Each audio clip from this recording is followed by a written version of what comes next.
आज हम नया वीडियो है क्लासिफिकेशन ऑफ कैटलिस्ट के बारे में पढ़ेंगे। यानी उत्प्रेरण का वर्गीकरण। वर्गीकरण क्या होता है हमारा, यानी कि जो कैटालिसिस होते हैं ये विभिन्न टाइप के होते हैं। जैसे पहले तो मेन हो गया हमारा समांग और विषमांग हमने पढ़ा था, यानी कि कैटेगरी के मतलब फिजिकल के आधार पे था।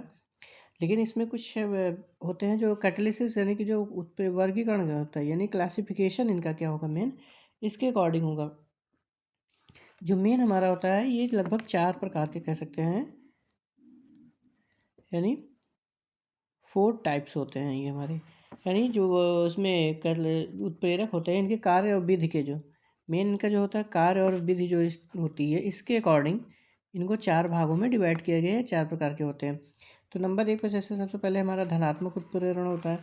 यानी जैसे हमने पढ़ा था तो बताया था कि इसमें क्या होता है, समान विषम यानी कुछ हमारे उत्प्रेरक जो होते हैं आगे बढ़ाने के काम करते हैं, लेकिन कुछ होते हैं रिएक्शन को कम भी कर सकते हैं। तो इस तरह से इसके अकॉर्डिंग धनात्मक और ऋणात्मक या कह सकते हैं उसी के अकॉर्डिंग जो हमारे होंगे 4 प्रकार के दिए गए हैं। तो पहला इसमें धनात्मक यानी पॉजिटिव कैटालिसिस।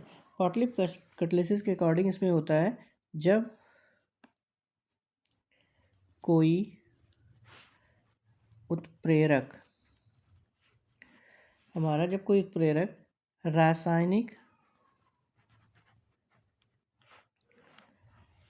क्रिया की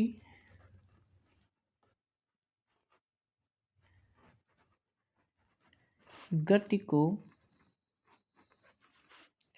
बढ़ा देता है, यानी एक सीट आगे बढ़ाएगा, यानी कि इसकी गति को तेज कर देगा। तो उसके अकॉर्डिंग होता है गति को बढ़ा देता है तो उसको धनात्मक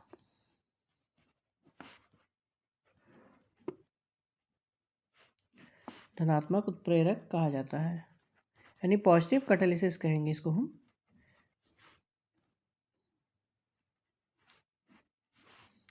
तथा जो अभिक्रिया होगी ये क्या करता है, धनात्मक उत्प्रेरक तथा अभिक्रिया की गति में वृद्धि होने के कारण इसे धनात्मक उत्प्रेरण कहा जाता है। उत्प्रेरक होगा ये जो कैटलिस्ट होगा, और लेकिन जो प्रोसेस होगा पूरी प्रक्रिया जो होगी हमारी जो क्रिया होगी अभिक्रिया की गति की वृद्धि होने के कारण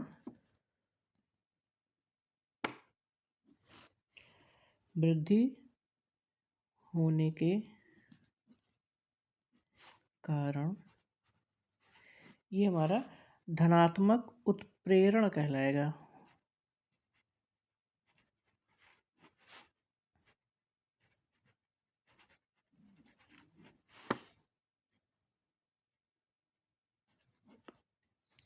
इसमें एग्जांपल जैसे हम कह सकते हैं जो हमारा हाइड्रोजन होता है और ऑक्सीजन जो होता है इनके संयुक्त क्रिया जो होती है काफ़ी धीमी होती है। जैसे एग्जांपल लिया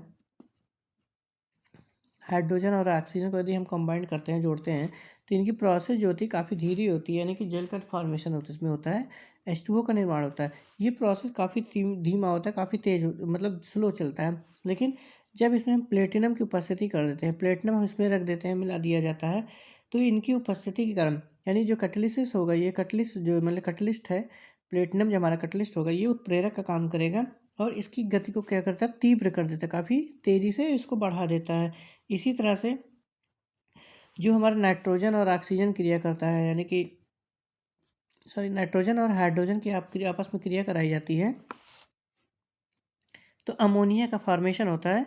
तो ये भी प्रोसेस हमारा धीमा होता है, लेकिन जब Fe यानी आयरन चूर्ण इसमें मिला दिया जाता है तो ये प्रोसेस क्या होता था, आयरन के चूर्ण की उपस्थिति में ये हमारा काफ़ी तेज़ी से गति करने लगता है, यानी काफ़ी तेज़ी से कार्य करता है। तो ये इस तरह से इसको पॉजिटिव कैटालिसिस कहा जाता है, यानी इसकी गति को क्या करता है बढ़ा रहा है, तीव्र कर रहा है। तो इस तरह से ये इस धनात्मक हो गया, यानी कि पॉजिटिव यानी प्लस की तरफ चल रहा है, यानी कि जो हम चाह रहे हैं उसकी क्रिया को तेज़ी से ये बढ़ाता है, तो इसलिए इसको धनात्मक कहा जाता है। इसी तरह से दूसरा जिसमें नेक्स्ट हमारा जैसे निगेटिव ऋणात्मक कैटालिसिस क्या हो गए, ऋणात्मक यानी निगेटिव कैटालिसिस। इसके अंतर्गत जब कोई सेम वही है, जब कोई उत्प्रेरक किसी रासायनिक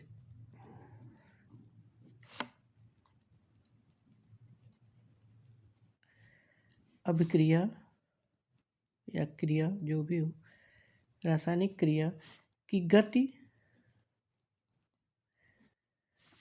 को धीमा कर दे या बंद कर दे, ये भी कह सकते हैं। क्रिया की गति को घटाता है, यानी निगेटिव माइनस करता है, पॉजिटिव ना होने के कारण घटाता है,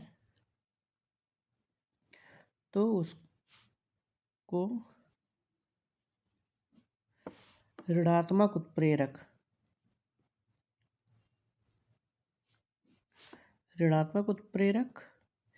यानी कैटलिस्ट होगा, तथा क्रिया जो होगी पूरी, इसको ऋणात्मक उत्प्रेरण कहा जाता है।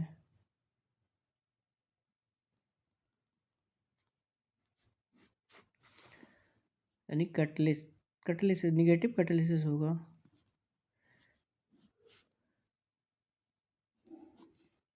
तो इस तरह से इसमें निगेटिव होगा, क्योंकि इसमें जो होगा प्रोसेस जो होगा वो जस्ट अपोजिट हो जाएगा। जैसे पॉजिटिव में हमारा था, पॉजिटिव में क्या कहता था कि उसको प्लस करता था, आगे की ओर बढ़ाता था, लेकिन इसमें क्या होगा, ये निगेटिव कर देगा, उसको अपोजिट ले जाएगा, यानी हमारी क्रिया को धीमा कर देगा, तेज होगा जो करते हैं इसमें स्लो कर देगा।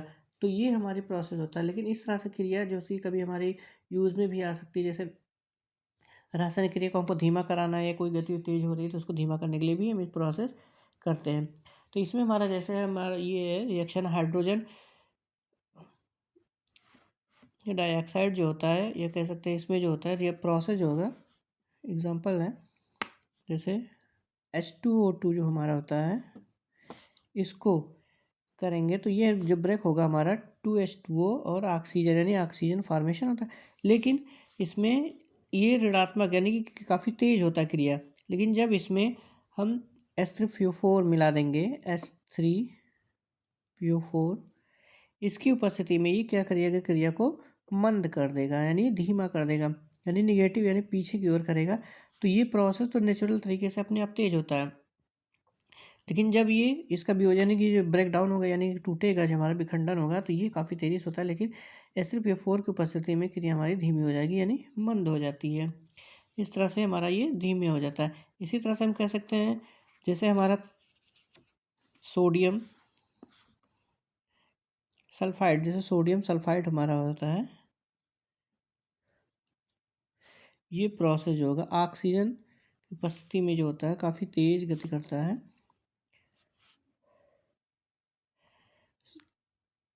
सोडियम सल्फेट का फॉर्मेशन होता है, ये प्रोसेस तेज़ी से चलता है। लेकिन जब इसमें ग्लिसरॉल मिला दिया जाता है, यानी ग्लिसरॉल को उपस्थित कर दिया जाए, कह दिया रख दिया जाए, तो ग्लिसरॉल जब उपस्थित हो जाएगा तो ये क्रिया क्या करता है, इसके मंद कर देता है। यानी सोडियम सल्फाइड जो होता है, सोडियम सल्फेट में काफ़ी तेज़ी से क्रिया करने ऑक्सीजन को उपस्थिति में होता है। लेकिन जब ग्लिसरॉल की उपस्थिति पाई जाती है तो ये क्रिया हमारी क्या होती है, धीमी हो जाती है। तो इसीलिए इसको ऋणात्मक कहा जाता है, यानी इसको मंद क्रिया कहा जाएगा। नेक्स्ट हमारा है स्व उत्प्रेरण,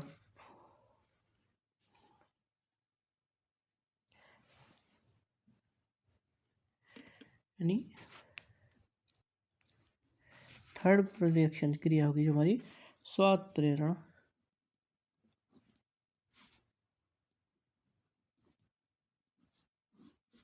स्व उत्प्रेरण मतलब ऑटो कैटालिसिस।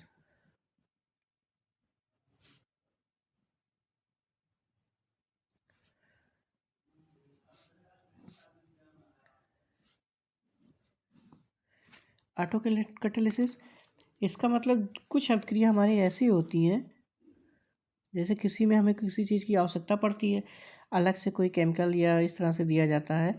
लेकिन कुछ क्रियाएं हमारी जो होती है, यानी रासायनिक अपक्रिया ऐसी होती है कि इसमें जो प्रोसेस होता है, जब इसमें कोई नया पदार्थ यानी कोई उत्पाद जब बना रहे हैं, यानी कोई चीज़ रिएक्शन कराते हैं, तो जो प्रोडक्ट हमारा बनता है वही जो होता है उसमें स्वयं उत्पादन यानी कि उत्प्रेरण का काम कर दे, यानी उसको प्रेरित करे, उस रिएक्शन को, क्रिया को बढ़ाने का काम करे। तो ये उत्प्रेरक जो होता है,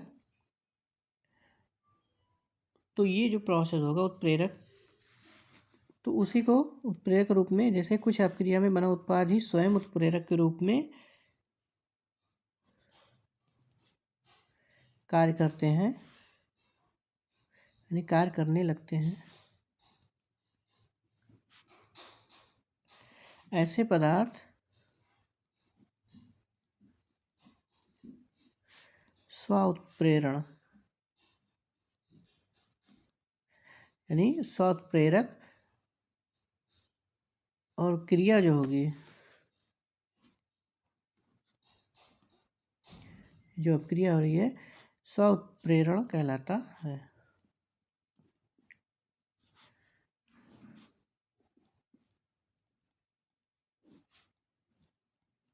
इसमें जैसे हमारा ये है एथिल एस्टेट होता है, एथिल एस्टेट जो है ये जब क्रिया करता है जल अपघटन के साथ, मतलब जल के साथ इससे अपघटन किया क्रिया कराई जाती है, तो ये क्या करता है एस्टिक अम्ल का फॉर्मेशन करता है, एस्टिक अम्ल का फॉर्मेशन करेगा और एथिल अल्कोहल का फॉर्मेशन होगा। तो ये जो प्रोसेस होता है जैसे एस्टिक अम्ल बन रहा है, ये H प्लस आयन जो होता है इसमें, H आयन जब इसमें ब्रेक होता है H प्लस होगा, तो ये प्रोसेस तो पहले धीमा होता है, लेकिन जब एस्टेट हमारा यानी एस्टिक अम्ल बन जाता है, तो ये जो एस्टिक अम्ल बनता है ये यहाँ पे जो H प्लस आयन बनता है ये इसमें ब्रेक होता है, वही H आयन प्लस होगा। तो ये जब उपस्थिति तो ये H आयन प्लस या एस्टिक अम्ल बनेगा, तो ये दोनों इसी की उपस्थिति से ये क्रिया काफ़ी तीव्र हो जाती है। तो ये प्रोडक्ट जो हमारा होगा इसी को उत्प्रेरक कहा जाता है, यानी कि जो एस्टिक अम्ल बनेगा इसी के कारण ये क्रिया काफ़ी तेज़ी से गति करने लगती है, यानी काफ़ी तीव्र गति से हमारा ये होने लगता है। तो ये प्रिया मतलब ये जो होता है हमारा, इसी तरह से कह सकते हैं आर्सीन के विघटन में, जो आर्सीन हमारा होता है, आर्सीन जो होता है ये विघटित होता है, तो As+3H2 यहाँ पे 2S, तो ये हमारा आर्सीन है। इसमें जो आर्सीन का फॉर्मेशन विघटन होता है तो पहले क्रिया तो हमारी धीमी होती है, लेकिन जब आर्सीन का फॉर्मेशन हो जाता है तो ये क्रिया को तेज़ी से बढ़ा देता है, यानी कि तीव्र गति से कर देता है। तो इस तरह से हमारा ये जो होगा स्व उत्प्रेरण का काम होता है। नेक्स्ट हमारा है, कह सकते हैं प्रेरित उत्प्रेरण यानी इंड्यूस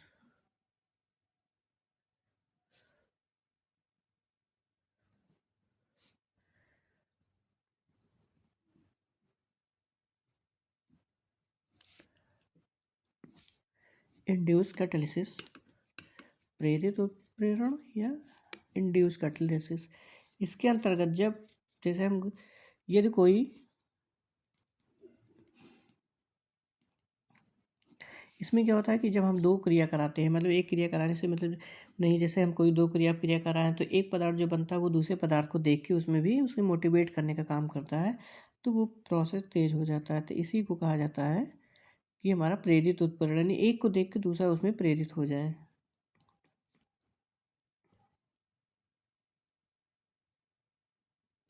इसमें दो अभिक्रियाएं एक साथ चल रही हो, जैसे कोई दो चीज़ हम एक साथ बना रहे हैं उसमें मिक्स करके, तो ये प्रोसेस होगा। तो इसमें कोई तो कोई एक, कोई ज़रूरी नहीं है कि निश्चित ही वो कोई भी हो सकता है, कोई एक अभिक्रिया नहीं, फर्स्ट या सेकंड दोनों भी, कोई भी अभिक्रिया एक दूसरे को प्रेरित कर सकती हैं। अभिक्रिया दूसरी अभिक्रिया की गति बढ़ा देता है।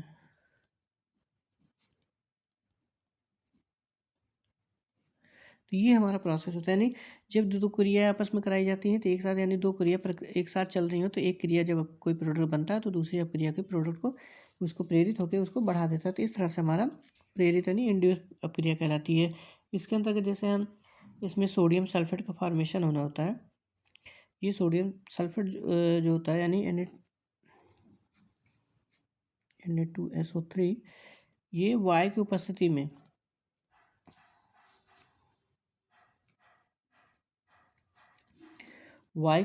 में क्या इसका ऑक्सीकरण आसानी से होता है। तो ये हमारा तो सोडियम सल्फेट वायु ये क्या करता है, जो हमारा ये आर्सेनिक है ये इसको ऑक्सीकृत नहीं होने देता है, लेकिन जब ये विलयन में मिला दिया जाता है इसमें,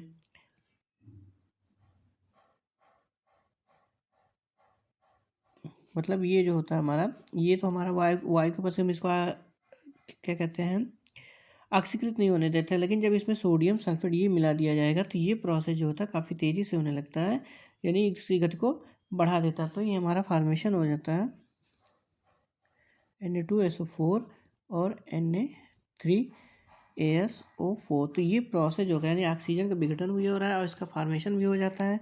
तो इस तरह से ये क्रिया को तेज़ी से बढ़ाने का काम करता है। तो ये हमारे उत्प्रेरक जो होते हैं 4 प्रकार के होते हैं। पहला धनात्मक है, यानी धनात्मक कह सकते हैं कि उत्प्रेरक पॉजिटिव, ये इसमें गति को किसी उत्प्रेरक उत्प्रेरक की उपस्थिति में गति को बढ़ाता है। नेगेटिव हमारा है, यानी कि किसी उत्प्रेरक की उपस्थिति में गति को धीमा कर देता है। शॉर्ट प्रश्न, यानी जब इसमें एक पदार्थ बन जाता है तो जैसे इसमें एसीटेट का फॉर्मेशन हो रहा है, एसिटिक अम्ल का, तो ये स्वतः ही इस क्रिया को तेज़ी से बढ़ा देता है इस तरह से। और प्रेरित में जब कोई एक क्रिया नहीं हो रही, मतलब दो क्रिया एक साथ चल रही हो, तो एक क्रिया दूसरी क्रिया को देख के मोटिवेट करता है, तो इस तरह से ये इसकी गति को बढ़ाता है। तो ये इसमें क्लासिफिकेशन ऑफ कैटलिस्ट है। तो ये अगर आपको मतलब ये हमारा वीडियो पसंद है तो इसको प्लीज़ सब्सक्राइब करें।